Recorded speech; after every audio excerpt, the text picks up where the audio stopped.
Live from the Panera Studios, it's the Reading with Robin show, brought to you each week by my friends at Panera Bread, where their Pink Ribbon Bagel campaign just started to support Breast Cancer Awareness Month. You can support local breast cancer charities just by purchasing a Pink Ribbon Bagel throughout October. So go to your local Panera Bread and support this amazing campaign with the Pink Ribbon Bagel all throughout October. Panera is my favorite place to stop by for a cup of coffee, hang out with friends, and it's a great place for book clubs to meet. It's all at Panera Bread. And now, enjoy the show. Working at the intersection of literature and activism, Leigh Stein is the author of 3 books and the co-founder and executive director of Out of the Binders, a nonprofit dedicated to advancing the careers of women and gender nonconforming writers. Her debut novel, The Fallback Plan, made the highbrow Brilliant Quadrant of New York Magazine's approval matrix, and her poetry collection, Dispatch from the Future, was selected for Publishers Weekly's Best Summer Books of 2012 list and the Rumpus Poetry Book Club. Land of Enchantment, her memoir just out a few months ago about young love, obsession, abuse, and loss, is out from Plume. She's also written for New York Times, Washington Post, Allure, Poets and Writers, BuzzFeed, so many places. For her advocacy work, Stein has been called a leading feminist by the Washington Post and honored as a woman of influence by New York Business Journal. I am proud to call her a Point Street Reading Series alum. Welcome to Reading with Robin, Leigh Stein. Hi, Robin. Thank you. This feels familiar. I feel like I just introduced you at Point Street Reading Series. I've been evangelizing for your reading series. I was in Montana at the Montana Book Festival, and I gave out a couple of your bookmarks, and then I was at a Connecticut reading, and I gave out a couple. So, oh, thank you. Well, you just let me know when you need more. I really appreciate that. And, you know, that it means a lot to me on a lot of levels. But just in terms of reading and community, I love the idea of reader to reader, and that's really the way Reading with Robin was built and the events, so that you're distributing them about the country at writer events and festivals and things like that is really meaningful. So thank you. Yeah, you're welcome. I'll bring a bunch of them to BinderCon. So I just saw, if anybody doesn't, you've got to tell everybody what the BinderCon event is and Binders and Facebook, how this all started for anybody who doesn't know, and just such an amazing explosion. And I remember watching it from the beginning. So my sense of time is sometimes off. When did it start? Talk about its inception and where we are now. Sure. So in 2014, another writer who is a 26-year-old freelancer in Toronto started a secret Facebook club for women writers, and she thought 20 people would join. And the idea was that if you were a woman writer, you would invite your friend, and it would be a secret, and she just thought a handful of people would sign up. But almost overnight, it grew to 30,000 members. Wow. And so you were there at the beginning. That was 2014. I was there at the beginning. And I was so obsessed with this Facebook group. I was on vacation in Budapest, and I brought my laptop so that I could still check the group while I was on vacation. And when I came back, I thought, well, we should get together in real life. And so I had the idea to make a conference, and I met my co-founder, Lux Alptraum, and it was her idea to not only do a conference, but to do a nonprofit organization. So today, 2 years later, we are a nonprofit. Our Facebook group now has 38,000 members. Crazy. And we do 2 conferences a year, one in New York, one in LA, and our mission is really to advance the careers of women and gender nonconforming writers, because especially in Hollywood, but also in areas of book publishing, there's still a lot of gender inequality that we have to remedy. Amazing, but true. And I mean, I can't believe that was, if you had asked me, I guess I would have thought off the top of my head 3 years, but just in 2014, and to have seen it, you know, grow like that. I hope you got to see Budapest and spend some nice time there. And I did. Really beautiful place. But I know that the idea of being so excited about something, you don't care, like you're in it. And so I can only imagine you have this fabulous event coming up at the end of October, and then I saw you had a little tease there about who is headlining in the LA BinderCon this spring. But talk about what's happening in New York at the end of October. Yeah, so this will be our 5th conference this October. It's October 29th and 30th at Cooper Union, and there are a few more days to get tickets, but we're also live streaming select panels and keynotes for free. So if anybody goes to bindercon.com/livestream, they can watch online over the weekend. And a lot of people find out about us that way, interestingly. Even though we have so many Facebook members, we're always finding new audience members who are finding us on Twitter or by watching the live stream. So our keynote speakers are Anna Quindlen on Saturday morning, which I'm really excited about. Yeah. And then on Sunday afternoon, we have Alif Batuman, who's a New Yorker staff writer who's very funny, and Porochista Kakpour, who's an Iranian-American novelist and short story writer. And we have panels and workshops all weekend. You did? Yeah, I was going to say, Porochista, I think with Julia Fierro, Pete's Candy, 2 summers ago maybe? Oh, yeah. I think so. I was reminded by my daughter, but that's so exciting. So I'm sorry. I got all excited there, kind of like being in Budapest, but not.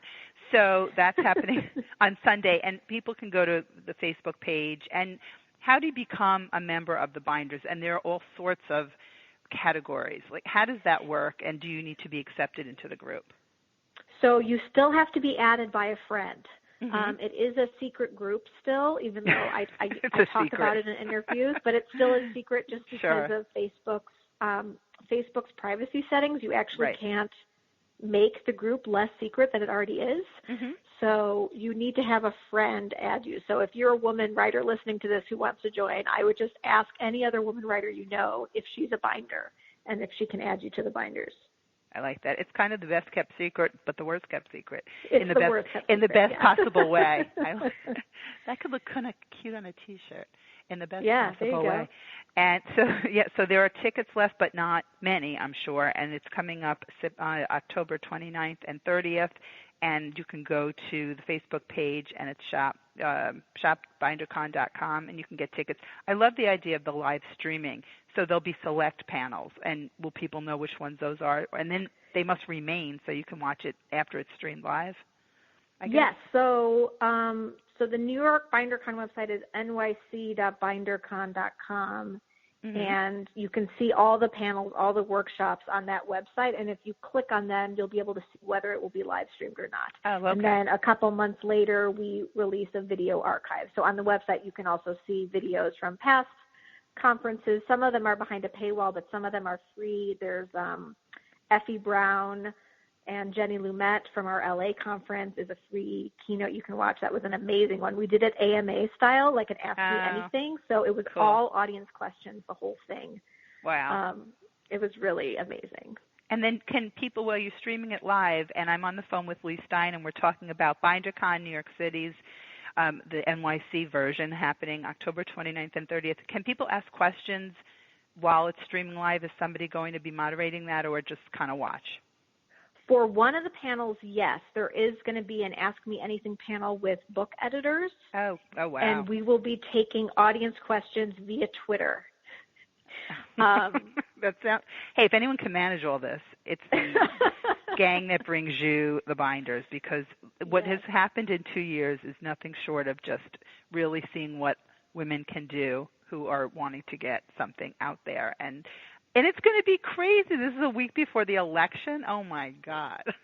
Absolutely. We have some, without giving too much away, we have some election-themed tote bags we'll be giving out. There's tote bags? Oh, wow. There's tote bags. Okay. Yeah, and there aren't probably that many tickets left, so if you're interested, make sure to go to BinderCon and go to shop.bindercon.com. Just go to Facebook BinderCon. You can always email me, Robin, at readingwithrobin.com. And Leigh, what's the best way to get in touch with you? I have a website, which is leighstein.com. My name is LEIGHSTEIN, and there's a contact form on my website too. Okay, so people can find you on Facebook and Twitter and Instagram and everything like that. So that is so cool. So that's happening October 29th and 30th in just a few weeks, and it's the New York City BinderCon. Just check out everything that's going on. And as Leigh mentioned, if you are a woman writer or nonconforming, I don't want to mess up how it goes, gender right? Did I do that? Gender nonconforming writers. Yeah. Right, gender nonconforming writers. You can, and you must, if you know any writers, add you in and see what's going on. How many folders or sub-binders are there at this point? There's over 100 subgroups, and I don't run all of those. Those are all independent. But for anything you can imagine. If you're a short story writer, if you're an essayist, if you're a poet, if you're a mother, if you're a woman of color, there's a group just for you. There's a group for everybody, and I can't imagine you could run them all because you also are a writer. And visit LeighStein.com for more information. You're one of my favorite people, well, to read, but also to follow on social media. I love the articles you post. They're always meaningful. Thanks, Robin. You're welcome. Timely, and interesting, informative, entertaining, all of it. So I really enjoy, and also because I follow you, you come up a lot. So I hopefully don't miss too much on the Facebook page and what you're tweeting about. Land of Enchantment came out early August, and when Leigh read from her book, from her memoir at Point Street Reading Series, you started off by saying, you're young. You're relatively, you're young, you're a baby to me, but, young, and you sort of put it out there, and so much life experience, obviously, but there's that sense of writing memoir. I don't know what people think. To me, there's so much, I would read a 10-year-old's memoir if it were relevant. So, and in fact, that's a very funny way of putting it. Right? But I know that's delightful to read a 10-year-old's memoir. I know, 10-year-old, and then you can have a 10-year-old binders subfolder, and they could just be added in, and you could have a whole other category. Then it's never ending. But you do sort of put that right out there. Have you heard? Is that something people talk about? Well, you're young. How could you? You have such a life story to talk about. How do you address that? I think it comes down to a misconception about what a memoir is. I think, I take it for granted because I hang out with so many writers that writers know what memoirs are. But the general public, I think, often thinks I'm saying that I wrote my autobiography. Yeah. And so when they see my face, they think, but you have so many more years left. Why are you writing an autobiography? You never know how many years you do have, though. That's true. If you think about it. Memoir now. Right? Right. You should have plenty, Leigh. But yeah. Yeah. A memoir is about a really specific event or moment, and that's why Mary Karr has already written 3 of them. Mary Karr is probably in her 50s, but she's written 3 memoirs. So mine is really about a particular time in my life. It's very specific and narrow. It's not about, it doesn't start with my birth. It's not your life story. And that is, and right. I think that that's such an important distinction. And, another thing you do and do very well is educating readers. So that's something that people need to sort of understand, because that is a misconception. I'm writing my memoir, at the end of I don't know what. And again, who knows, but it's that very specific time. So talk a little bit, and I'm on the phone with Leigh Stein. We're talking about BinderCon, and right now we're talking about her memoir, Land of Enchantment, which came out early August, so just about 10 weeks, 11 weeks or so. Visit her website, LeighStein.com. You can find her on Twitter and Facebook, Instagram. Twitter I always love, rhymes with B, but you can find her. Go to LeighStein.com. It all starts there.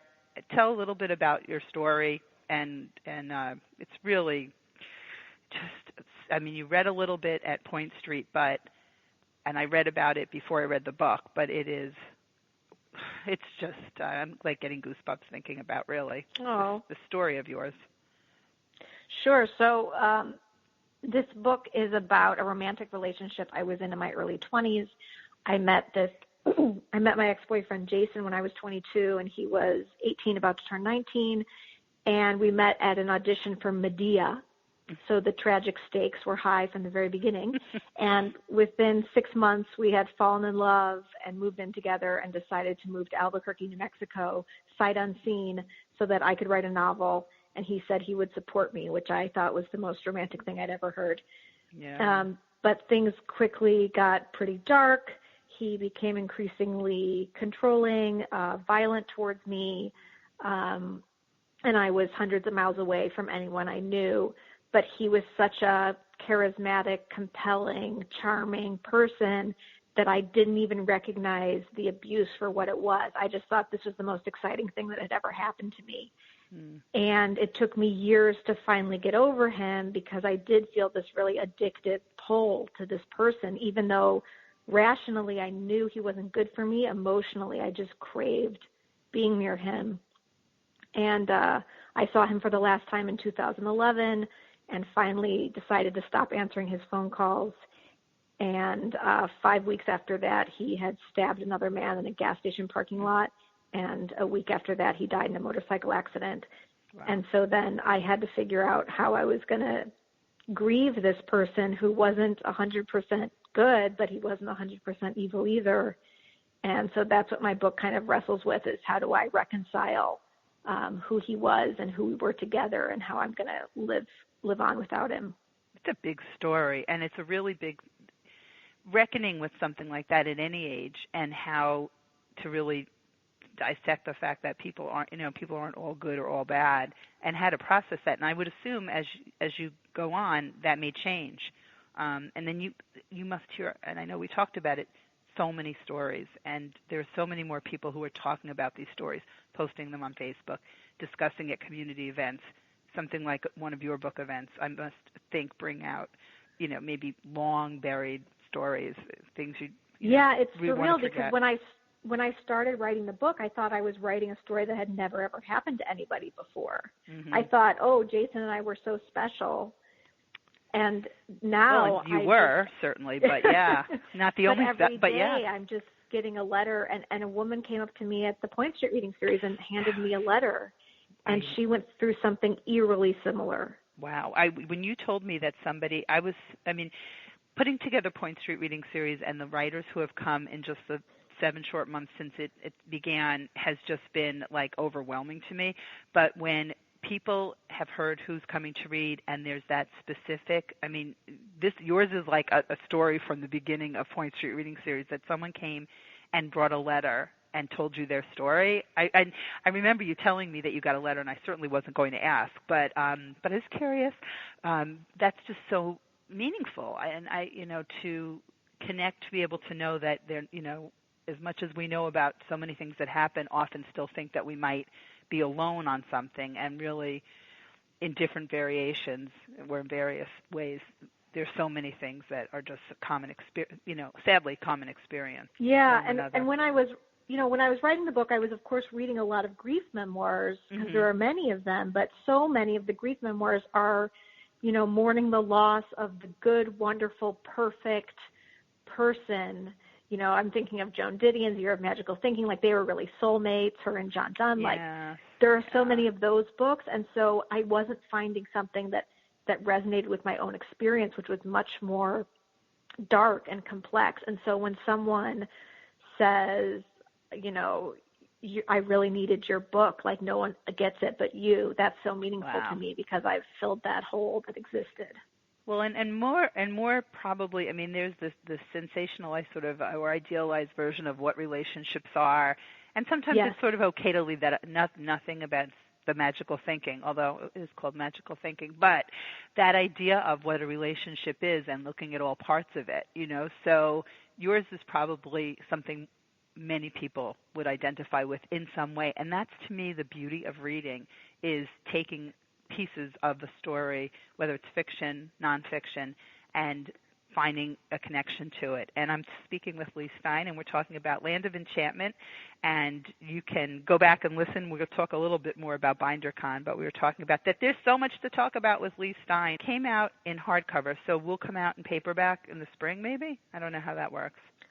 I'm not sure yet. I hope it will. Okay. I hope Plume is actually known for paperbacks. I'm their first hardcover ever. So. That's so funny, because when I was reading the intro and I saw Plume, it quickly went, my head kind of did a wait. That was hardcover. Like, it's so funny. Did not know it was the first one, but you're just such a trailblazer. And before I let you go, you certainly are, the BinderCon New York City, what is the sense of how many tickets are left, just so people know, because they'll be, it's happening on the 29th and 30th of October, so just in a few weeks. If you'd still like to go, and there's tons of information, places you can stay, all of that. But that's all on our website, and the last day to buy tickets is Friday, October 14th, and we've sold more tickets than ever before. So wow. Okay, so just exciting. A few days. It's very exciting. Days. And we also, why don't I add that we also have a volunteer application on nyc.bindercon.com. If you can't afford a ticket but you want to help out, you work for 4 hours, and then you can attend the rest of the conference for free. Sounds like a great deal. So you have to do all that Friday. And yes. that's for the BinderCon New York City conference, and there's information about which sessions will be live streaming that Leigh was talking about. And one final question, because I got to know what Leigh Stein is reading, or either what you're reading or what's queued up, because I got to think, or whatever like that. I want to know what Leigh's reading. Oh, I just finished So Much for That Winter by Dorothy Norris, who's a Danish yes. Okay. writer. It's amazing. It's 2 novellas, very experimental in their form, but I just loved it. It's published by Grey Wolf. I'll read anything Grey Wolf publishes. I like Grey Wolf. Always okay. Good.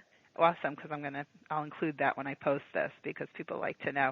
Do you always have a few, how do you go about selecting the next one? Do you sort of switch genres, different feeling, palate cleanser? What's your process for picking the next read?